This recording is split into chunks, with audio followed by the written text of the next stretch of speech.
Joseph Roche. I'm one of the visiting scientists. I come on island just for the turtle nesting season, and I come here to look after the turtles, collect data on them, and find out what's happening with Cayman Islands population. Today we are here to excavate a nest. We do this primarily for two reasons. The first one, we try to get to the nest closely after it's hatched, just in case there's any hatchlings that are trapped under roots, trapped under rocks, and so that way we save them. But it's important that this is left only to us professionals. For her. There we go. A bit sandy. But quite feisty, as you can see. Secondly, we dig up the nest, we're counting what's hatched, what hasn't hatched, at what stages things are. This gives us a really important view onto what's happening with the Cayman Islands turtle population. And we can see problems with the population in what's happening with the nests. Happy to announce things are looking good. This is a hatched egg. So you can see that the hatchling has come out and it's all pretty much one egg. So you can see he's poked his little nose out of there.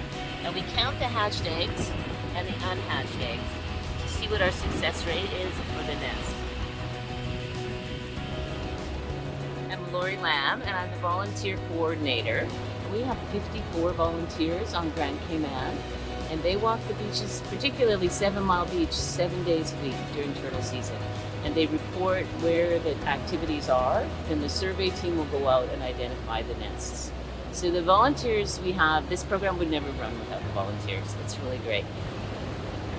Last night we had a misorientation at one of the properties on 7 Mile Beach, and the security guard, the night security guard, spotted it happening, gathered all the turtles, saved 100 turtles, and put them into the water last night. So without him, by the time somebody had seen it and called us and us got there, the turtles can be everywhere. They're really fast, right? So it was a light that misoriented them, and he saw them right away, gathered them all up, and this isn't the first time that's happened.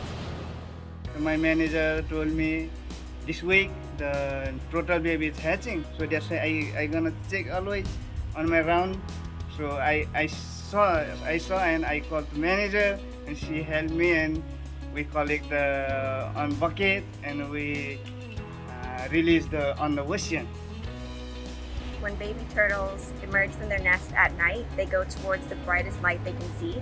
And typically on a natural beach, this would be the moon and the stars reflecting on the ocean surface. But with development, it tends to be the artificial lights from buildings or street lights, and these lure the turtles away from the sea and towards the artificial lighting, where they can die from dehydration, exhaustion, they can become trapped or injured.